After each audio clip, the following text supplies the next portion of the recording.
Aloha, c'est Siro, comme dans Sironimo.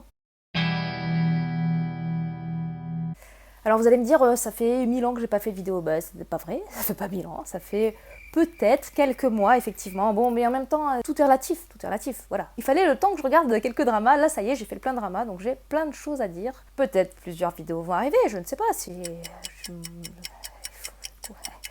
Bon, faut que j'ai le courage quoi. Aujourd'hui je vais vous parler d'un drama qui s'appelle The Wolf. C'est un drama chinois en 49 épisodes.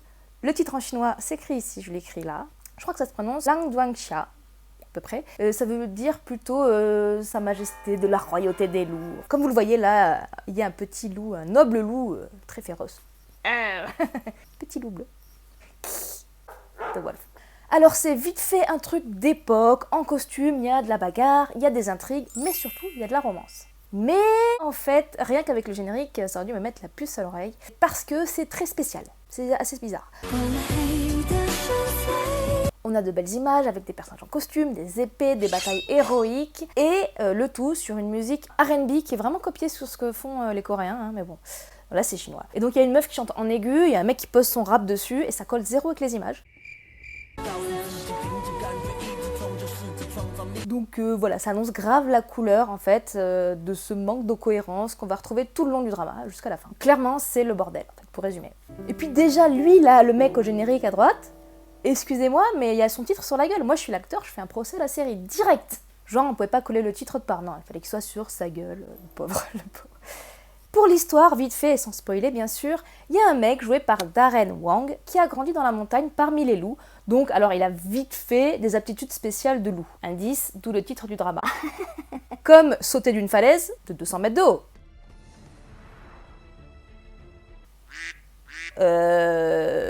Mais ça c'est un faucon ou un pigeon à la limite, mais pas un loup. Ou alors les loups en Chine sont pas pareils, ils sont... Soit. Dans son adolescence de loup, donc quand il est genre louveteau, il a une amie qui est une princesse et qui s'appelle Ma Jae-sing. Le petit souci, c'est qu'elle a une voix horrible. J'ai failli jeter ma télé par la fenêtre pendant tous les premiers épisodes.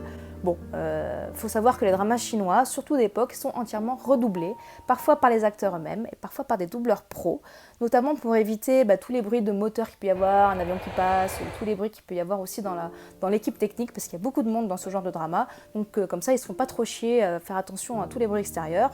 Et puis aussi ça lisse tous les accents de toutes les provinces de Chine, donc ça fait un truc plus uniforme à la fin. Pour les dramas d'époque, ils adorent ça, ils le font aussi sur d'autres dramas, mais voilà. Donc ça, une fois qu'on le sait, ok. Et là, ils lui ont mis une voix de Maxi Niaise.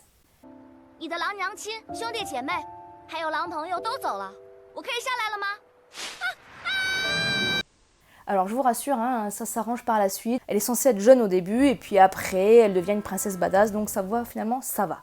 Mais au début, c'est dur. Hein. Cette actrice s'appelle Li Qin, et elle est super belle. Et en plus, son rôle est quand même pas mal, parce que c'est un perso féminin qui s'affirme, qui a une vraie personnalité, et c'est un des plus de cette série. Il y en a d'autres, hein, j'y reviendrai plus tard, comme par exemple Xiaozhan, c'est un exemple. Mais après toute cette partie assez sympa du début, on se rend compte que l'homme loup, donc Wolfie ou Lanzai en chinois, a été recueilli par le roi, qui est pas le mec le plus sympa du monde. Hein.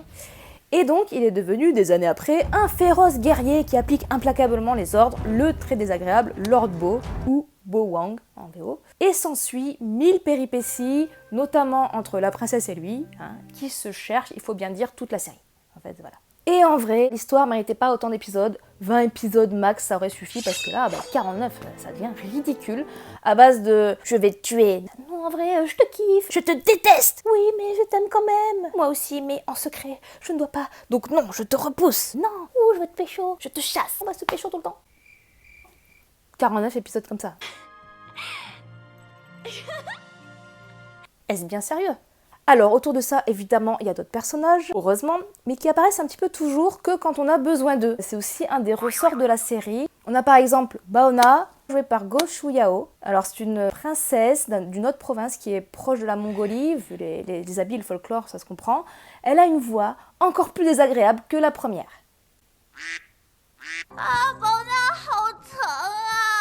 Je croyais que c'était pas possible, mais en fait si. En fait si, c'était possible.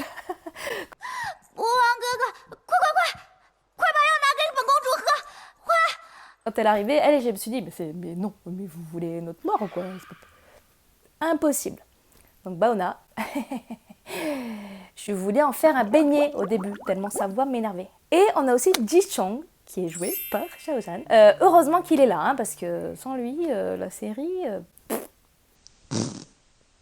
Donc Xiao Zhan, vous l'avez peut-être vu dans The Anthem, une petite série dont je parle de temps en temps. Je vous mets le lien pour ma revue de The Anthem, si jamais vous ne l'avez pas vu, c'est l'occasion pour aller voir Xiao Zhan dans un autre rôle. Le lien est ici. Je vous rappelle comme ça au passage que The Anthem est le meilleur drama du monde. Hein. C'est la petite révision du jour. Et j'ai peut-être regardé ce drama parce qu'il y a Xiao Zhan dedans. Peut-être, éventuellement, je ne sais pas.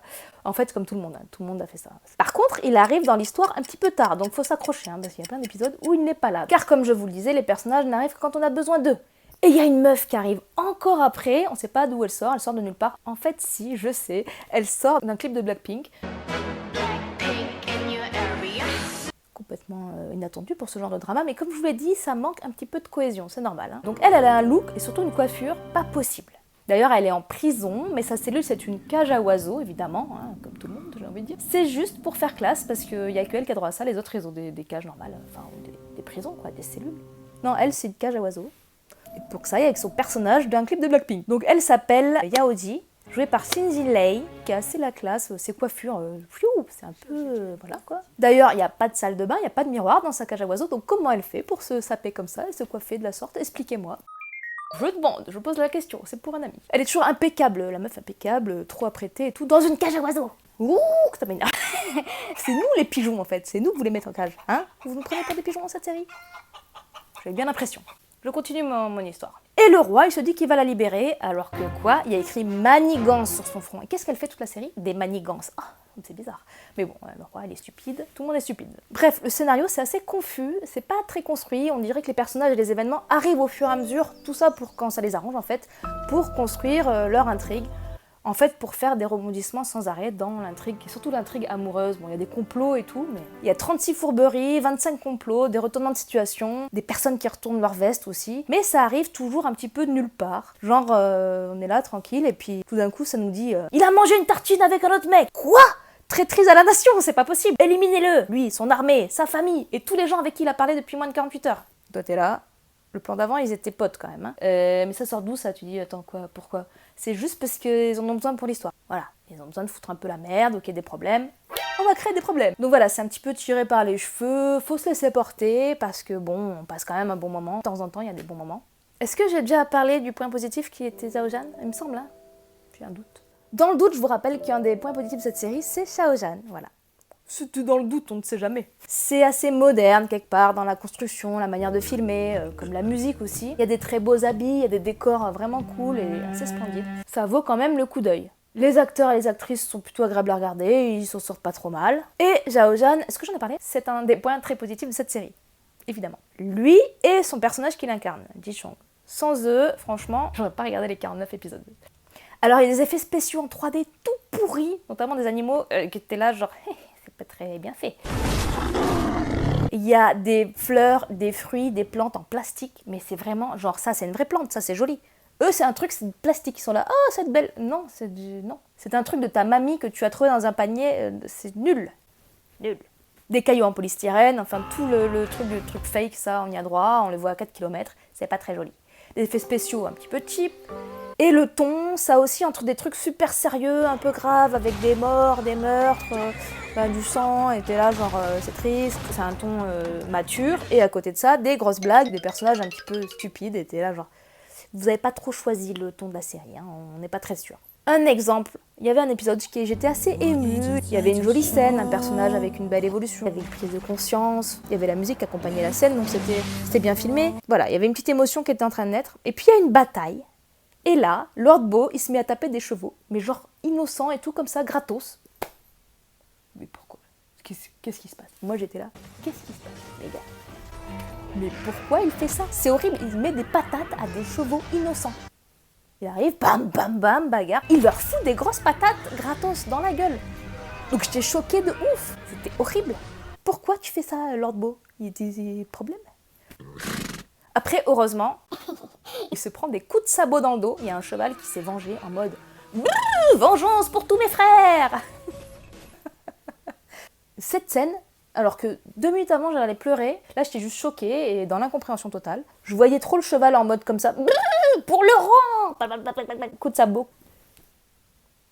Vengeance pour tous mes frères. Vengeance. Mais qu'est-ce qui se passe? Pour le rang.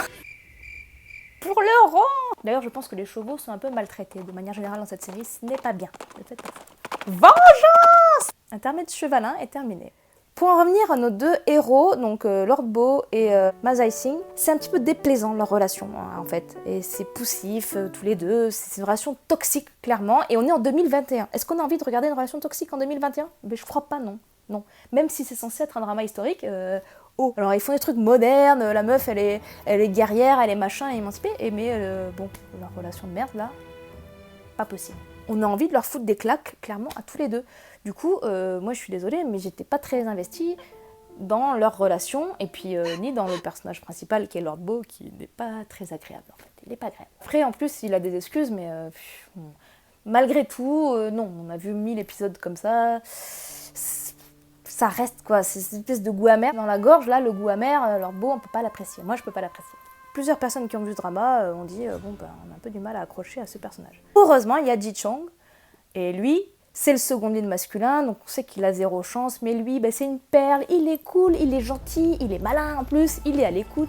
Franchement il est sympathique, il est mignon, il est honnête, voilà quoi. Fait attention aux sentiments des autres, en fait il est parfait. Il fait encore plus passer le perso principal pour un connard d'ailleurs, c'est pas mal ça. Mais du coup il fait trop de peine Ji Chong, t'es là bébé, attends, il a tout pour lui mais la fille forcément elle préfère l'autre.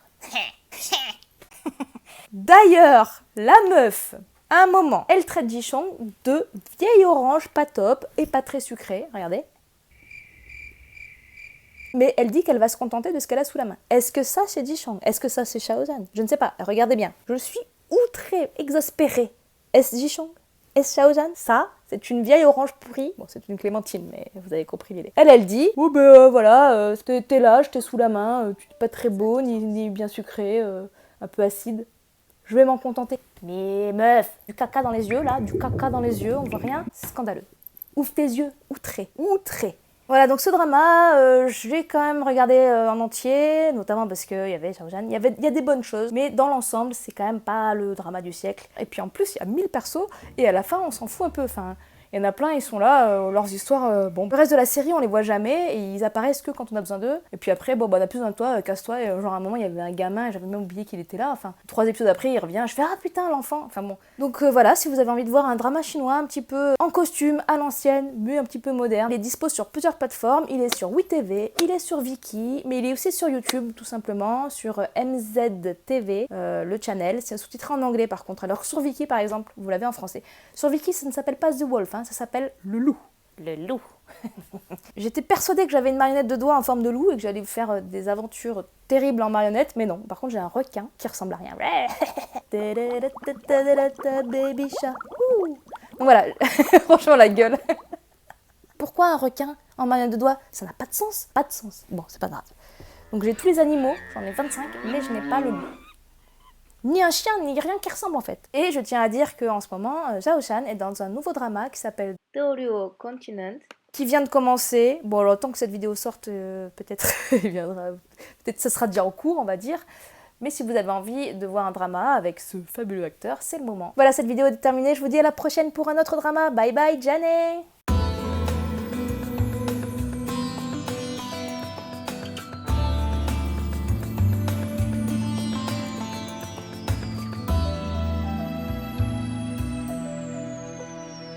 Voilà, cette vidéo est terminée. Mon ordi qui fait de la merde. Cette vidéo est terminée. Je vous dis à la prochaine pour un autre drama. Bye bye. Mon micro qui fait chier le monde. Siro Respoli. Putain de chitos. Hein. Je vais te frapper. Oh merde, j'ai un lapin là-bas. Voilà, juste tous les animaux du monde, mais pas le loup. Il y a la souris. Il y a même une tortue, quoi. Franchement, pas ridicule ça. Siro la débile. Ça pue. Sans le plastique. Oh, le lapin qu'il est moche. Oh my god, il est trop laid. C'est pour amplifier l'effet dramatique, mais en fait, c'est plutôt comique. Hein. Alors, attendez, j'ai peut-être un cheval là qui traîne. Ah putain, j'ai perdu quel coup. Ah non, il est là. Putain, mais je l'ai perdu encore. Ah. Buh, pour Laurent.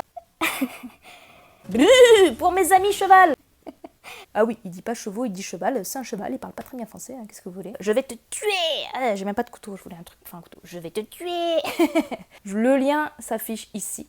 Ou le lien s'affiche ici. Ou le lien s'affiche ici. En fait, je sais pas où s'affiche le lien.